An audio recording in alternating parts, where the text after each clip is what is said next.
Welcome back. तो this will be our mock session 3 यहाँ पे। एंड केमिस्ट्री को हम कंटिन्यू कर रहे हैं। यहाँ पे हम देखेंगे states of matter and thermodynamics के रिलेटेड एमसीक्यूज। नाउ ऑलरेडी मैंने आपको बोला है कि बेसिकली आपको क्या क्या चैप्टर्स केमिस्ट्री में पढ़ने हैं। ये सब चैप्टर्स, दिस इज़ आपका टोटल 9, 10th, 11, 12 पूरा कंबाइन। सो ये सब चीज़ें आपको बेसिकली पढ़नी है। सो पूरे ये जो भी चैप्टर्स आपको यहाँ पे दिख रहे हैं, सो इन सब के सेशंस में आपको कवर कराऊंगा। एंड 9th आपका, 10th आपका, 11th आपका, 12th सब चीज़ें हो जाएंगी, एक एक चैप्टर आपका। नाउ कहीं पे 12th का या फिर 10th का चैप्टर मिक्सड होगा, या फिर कहीं पे 9th 11th का चैप्टर मिक्सड होगा। ऐसे भी आपको चैप्टर्स मिलेंगे। जैसे एटम हमने देखा, एटम में हमने 9th के भी क्वेश्चंस देखे, 11th के भी कुछ क्वेश्चंस देखे। सो देखिए यहाँ पे, what is the temperature at which the volume of a gas become zero. So आपको बोलना है कि किस टेम्परेचर पे वॉल्यूम ऑफ गैस ज़ीरो होता है हमारा। And it is basically absolute zero temperature. Absolute zero temperature पे हमारे पास जो वॉल्यूम होता है एक गैस का, that is zero according to Boyle's law. आपको बोलना है बॉयल्स लॉ बेसिकली क्या कहता है। सो गैस लॉ अच्छे से पढ़िएगा, यहाँ से भी क्वेश्चन आने के चांसेस होते हैं। सो बॉयल्स लॉ हमें पता होता है कि बॉयल्स लॉ हमें बेसिकली क्या कहता है, पीवी जो हमारा होता है it is basically constant. But जो कंडीशन हमारे पास होती है एट कॉन्स्टेंट टेम्परेचर, हम बॉयल्स लॉ को देखते हैं क्योंकि हमारे पास जो इक्वेशन है PV is equal to NRT। So T हमारा कॉन्स्टेंट यहाँ पे रहता है एंड बाकी नंबर ऑफ मोल या फिर R तो ऑलरेडी हमारा कॉन्स्टेंट यहाँ पे रहता है। एंड इस हिसाब से देयरफॉर जो P हमारे पास होता है it is inversely proportional to V। So यहाँ पे आप अलग अलग ऑप्शन पढ़ सकते हो। पहला ऑप्शन यहाँ पे at a fixed volume the pressure of a gas is proportional to temperature. So पहला ऑप्शन जो बोल रहा है, ये बोल रहा है कि वॉल्यूम हमारा कांस्टेंट होता है। दूसरा ऑप्शन हमारे पास ये बोल रहा है एट कांस्टेंट टेम्परेचर। फिलहाल तो ठीक बोल रहा है। अच्छा, at constant temperature the product of pressure and volume of the mass of a given gas remains constant, PV is equal to constant। so PV जो हमारे पास होता है, PV बेसिकली हमारे पास क्या होता है, PV हमारे पास कांस्टेंट होता है, या फिर P is inversely proportional to volume भी आप बोल सकते हो। Next, a gas such as carbon monoxide. देखिए कार्बन मोनोऑक्साइड की अगर हम बात करें, ये हमारे पास बेसिकली क्या है, ये हमारे पास बेसिकली एक रियल गैस है। Would be most likely to obey the ideal gas law. And हमें पता होता है जब हम रियल एंड आइडियल गैस को पढ़ते हैं, वहाँ पे हमें पता होता है जो रियल गैस हमारे पास होता है, real gas will behave as an ideal gas. IG मतलब आइडियल गैस। किस वाली कंडीशन में, दिस इज़ वेरी इंपॉर्टेंट, यहाँ से इस क्वेश्चन को बार बार पूछा जाता है। At high temperature and low pressure, यानी कि जो T हमारे पास होना चाहिए temperature, it should be high, and जो प्रेशर हमारा होना चाहिए it should be low. So high temperature and low pressure पे, so high temperature and low pressure वाले ऑप्शन को ढूंढिए। So high temperature and low pressure पे एक रियल गैस ओबे करता है आइडियल गैस इक्वेशन को। Next, when is deviation more in the behaviour of a gas from ideal gas equation.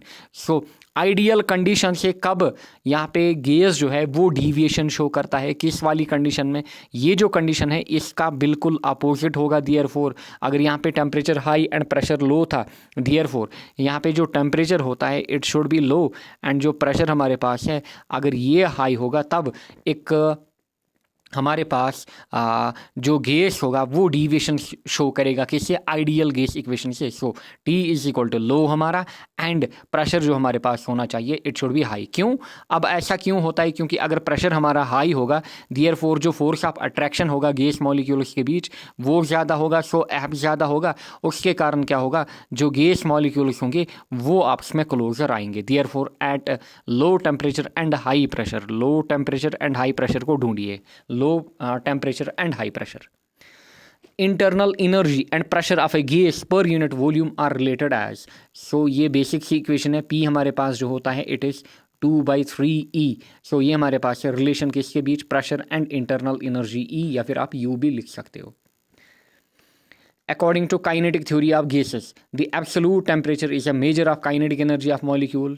Molecules attract each other. Energy is lost during molecular collision. Molecules possess appreciable volume. So पहला statement अगर आप पढ़ोगे, जो absolute temperature हमारे पास होता है kinetic theory of gases से मेन डेरिवेशन ही यही निकलती है। कौन सी डेरिवेशन, जब आप क्लास 11th में पढ़ते हो, अगर आप फिजिक्स की बात करें या फिर केमिस्ट्री में भी आप पढ़ते हो, इस इक्वेशन को आप डिराइव करते हो, वहाँ पे K is equal to 3/2 RT। So ये जो इक्वेशन है ना, इसको हम बेसिकली डिराइव करते हैं from kinetic theory of gases.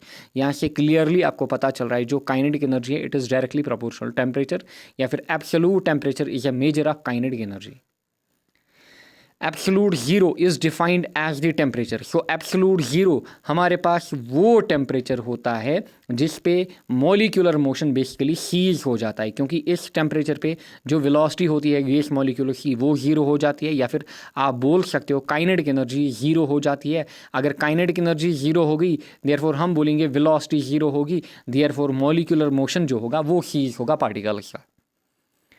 Next, A, B, C are ideal gases. Their molecular weights are 2, 4 and 28 and these are basic से questions. ये आपको एटलीस्ट आने चाहिए, कोई हार्ड लेवल नहीं है, बेसिक क्वेश्चन हैं। A, B, C are ideal gases. Their molecular weights are 2, 4 and 28 respectively. The rate of diffusion of these gases follows the order. Now Gram's law of diffusion आपने पढ़ा होगा। Gram's law of diffusion वो basically क्या कहता है, वो कहता है सिंपली जो रेट हमारे पास होता है it is proportional to under root M, it is proportional to 1/√m। m यहाँ पे क्या है, m है यहाँ पे सिंपली मॉलिक्यूलर मास, m है यहाँ पे मॉलिक्यूलर मास एंड r है यहाँ पे rate of diffusion. So therefore जिसका m ज़्यादा होगा, जिसका मॉलिक्यूलर वेट या फिर मॉलिक्यूलर मास ज़्यादा होगा, उसमें रेट ऑफ डिफ्यूजन जो होगा वो ऑब्वियसली कम होगा। सो आप इजीली यहाँ पे ऑप्शंस देख सकते हो। सो 28 इसका मॉलिक्यूलर वेट ज़्यादा, देयरफॉर इसमें सबसे कम रेट ऑफ डिफ्यूजन होगा। अच्छा 2, 4, 8 देयरफॉर 2 में ज़्यादा रेट ऑफ डिफ्यूजन होगा, फिर 4 में ज़्यादा, फिर लास्ट पे 28 में सबसे कम होगा। सो 2 में सबसे ज़्यादा, फिर 4 में इससे थोड़ा कम, 28 में सबसे कम होगा। सो A, B एंड C यहाँ पे ऑर्डर हमारा होगा। A will be greater than B, will be greater than C, ये हमारे पास यहाँ पे रेट ऑफ डिफ्यूजन होगा इनका। Next, which one of the following is the Van der Waals gas equation या फिर Van der Waals equation. So Van der Waals equation basically एक mole के लिए हमारे पास क्या होती है आपको ये पता होना चाहिए। It is basically P + A/V² into V - B = RT। ये हमारे पास होती है Van der Waals gas equation. Next, the units of Van der Waals constant A and B। जो यहाँ पे आपको कॉन्स्टेंट A एंड B अब दिख रहे हैं, बताइए इनके यूनिट्स हमारे पास क्या होते हैं। आपको बताना है इस बार इनके यूनिट्स क्या होते हैं। एंड जो यूनिट्स हमारे पास होते हैं it is basically litre square atmosphere पर मोल स्क्वायर, या फिर मोल (-2) एंड दूसरा हमारे पास होता है मोल इनवर्स लीटर यहाँ पे। सो ऑप्शन C यहाँ पे हमारा करेक्ट रहेगा। The following is a method to determine the surface tension. Surface tension को हम कैसे निकालते हैं? Single capillary method, refractometric method, polarimetric method, boiling point method. So it is basically related to capillary method. So surface tension of liquids जो हमारे पास होता है इसको हम सिंगल कैपिलरी मेथड से बेसिकली निकालते हैं। एंड आपने पढ़ा भी होगा जो कैपिलैरिटी बेसिकली होती है, अगर किसी को आइडिया भी नहीं होगा आप इजीली पिक कर सकते थे, क्योंकि जो कैपिलैरिटी होती है वो बेसिकली हमारे पास सरफेस टेंशन के ही कारण होती है। Next, identify the pair of gas that have equal rates of diffusion. Now अभी हमने इक्वेशन देखी, R जो हमारे पास होता है as per Graham's law of diffusion, R is inversely proportional to 1/m, R is inversely proportional to √m।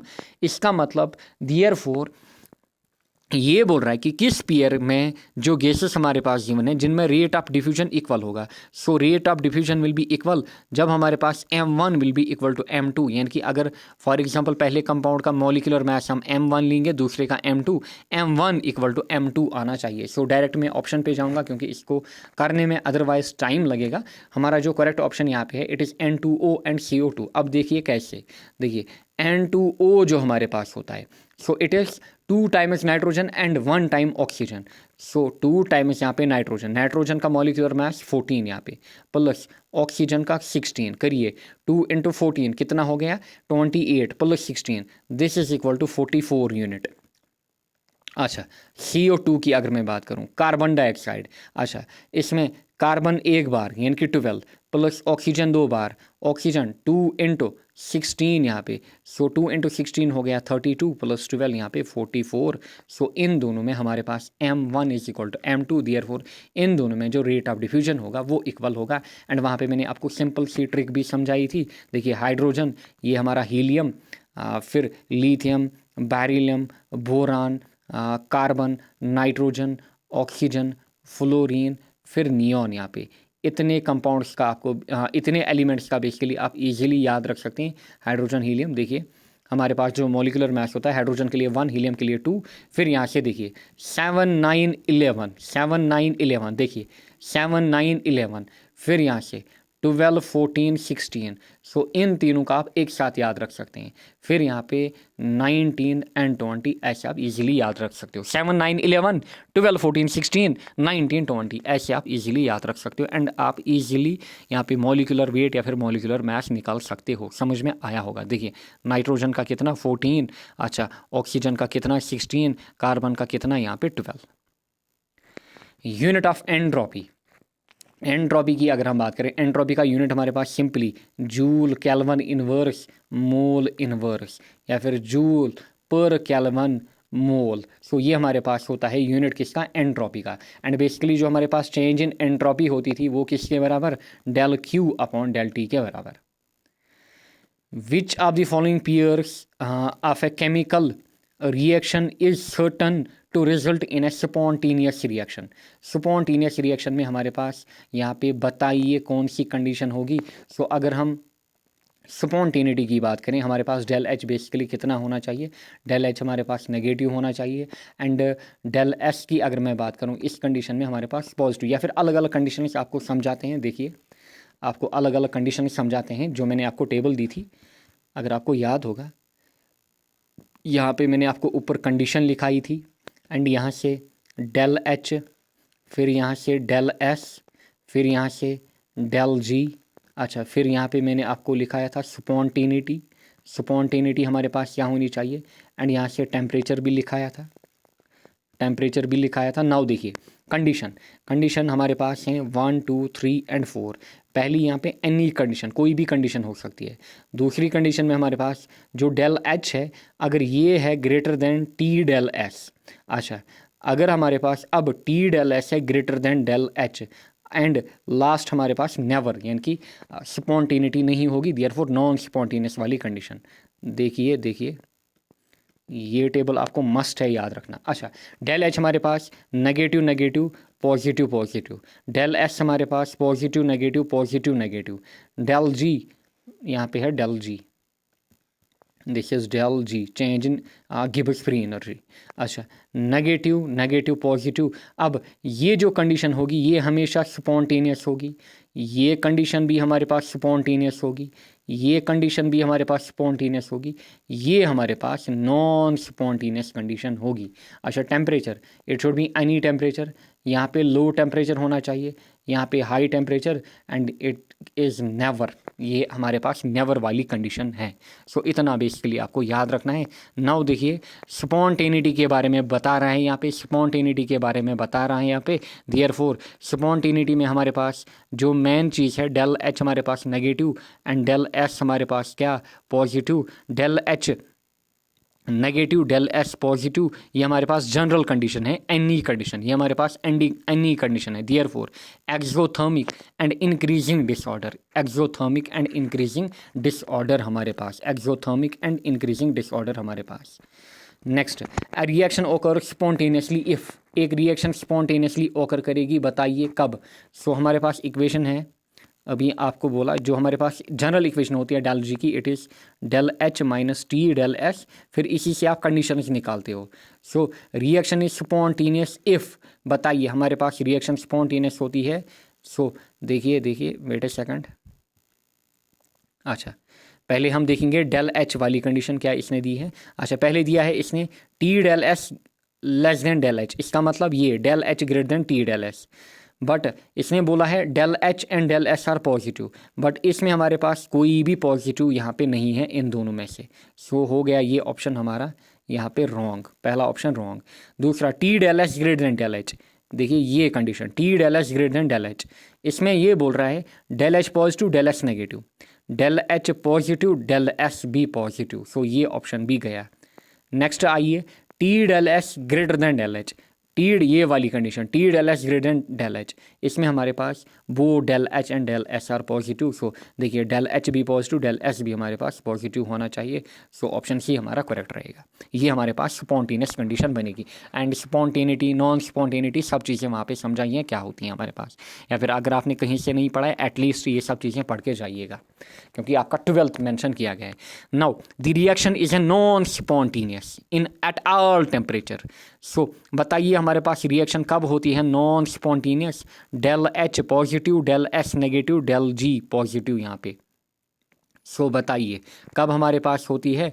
सो अगर हमारे पास जो डेल एच है वो पॉजिटिव हमारे पास है एंड जो हमारे पास डेल एस है वो नेगेटिव है। देखिए del H positive, del S negative, ये कंडीशन हमारे पास हमेशा नॉन स्पॉन्टेनियस कंडीशन होगी। क्या होगी? Non spontaneous. Del H positive, del S negative ढूंढिए, क्योंकि del H and del S C की बात ये कर रहा है। सो डेल एच पॉजिटिव, देखिए डेल एच पॉजिटिव यहाँ पे एंड डेल एस पॉजिटिव, गलत यहाँ पे, del H positive, del S negative. So option D यहाँ पे हमारा करेक्ट रहेगा। Next, del G for a spontaneous reaction is, del G की बात हो रही है। डेल जी हमारे पास स्पॉन्टेनियस रिएक्शन के लिए, देखिए del G spontaneous spontaneous spontaneous, del G is always negative for a spontaneous reaction, यानी कि change in Gibbs free energy. So हमेशा हमारे पास क्या होगा? नेगेटिव यहाँ पे। Identify the correct statement regarding entropy. So at absolute zero of temperature, the entropy of all crystalline substances is taken to be zero. At absolute zero of temperature, the entropy of a perfectly crystalline, देखिए ये बोल रहा है all crystalline, हमारे पास होना चाहिए perfectly crystalline. So at absolute zero of temperature, entropy of a perfectly crystalline substance is taken to be zero. This is basically third law किसका? thermodynamics का। Entropy of a perfectly crystalline solid at 0 Kelvin is, so at 0 Kelvin हमारे पास क्या होती है? at 0 Kelvin हमारे पास 0 ही होती है। सो ये हमारे पास है basically third law. Next, Hess law is use to determine for the determination of. So Hess law जो हमारे पास होता है, चाहे हीट ऑफ फॉर्मेशन हो, हीट ऑफ ट्रांजिशन हो, हीट ऑफ रिएक्शन हो, सबको ये डिटरमाइन करता है। एंड सिंपली हिस लॉ किससे रिलेटेड हमारे पास है? ये हमारे पास होता है टोटल इंथैल्पी चेंज। ये बोलता है जो टोटल इंथैल्पी चेंज होती है किसी भी प्रोसेस में, चाहे केमिकल हो या फिर फिजिकल प्रोसेस, वो सेम रहती है। वो बेसिकली चाहे आप नंबर ऑफ स्टेप्स में रिएक्शन को कैरी करो या फिर एक ही स्टेप में आप रिएक्शन को कैरी आउट करो, डेल एच जो हमारे पास है वो सेम रहेगा। We believe in the laws of thermodynamics because they are, बताइए क्यों हम बिलीव करते हैं लॉस ऑफ थर्मोडाइनमिक्स के ऊपर? क्योंकि वो बेसिकली मैथमेटिकल एनालिसिस से डिराइव होते हैं जितने भी लॉस हमारे पास हैं। सो ये थे कुछ question related to states of matter and यहाँ पे थर्मोडाइनमिक्स। एंड आई होप आपका बेसिक रिवीजन यहाँ पे हुआ होगा अगर आपने ये सब चीज़ें पढ़ी हैं। नेक्स्ट जो हमारा रहेगा आई विल ट्राई, देखिए आई विल ब्रिंग, यहाँ पे पहले देखते हैं सेशन को। नेक्स्ट आई विल ब्रिंग यहाँ पे केमिकल बॉन्डिंग यहाँ पे मैं लाऊंगा एंड साथ ही में यहाँ पे उसके बाद इक्विलिब्रियम वगैरह, फिर सोल्यूशन, काइनेटिक्स, फिर इलेक्ट्रोकेमिस्ट्री एंड रिडॉक्स रिएक्शन, फिर हम आएंगे 9-10th वाले पोर्शन के ऊपर। सो इतनी चीज़ें एंड ऑर्गेनिक केमिस्ट्री बेसिक्स जो हमारे पास है उसका भी हम देखेंगे, छोटी छोटी चीज़ें यहाँ पे। सो ये सब चीज़ें जो हैं एटलीस्ट आपने पढ़ी होनी चाहिए एंड इतनी बेसिक केमिस्ट्री तो आपको आनी चाहिए। कोई टफ लेवल की नहीं है, कोई न्यूमेरिकल लेवल की नहीं है, बिल्कुल बेसिक लेवल की है। एटलीस्ट 11-12 के जो भी थ्योरेटिकल टॉपिक्स हैं या फिर जो भी फार्मूलाज हैं वो आपको याद होने चाहिए, इन एडिशन टू 9-10 तो आपको होना ही होना चाहिए किसी भी कंडीशन में। सो मिलेंगे हम नेक्स्ट सेशन में। Till then take care, bye bye.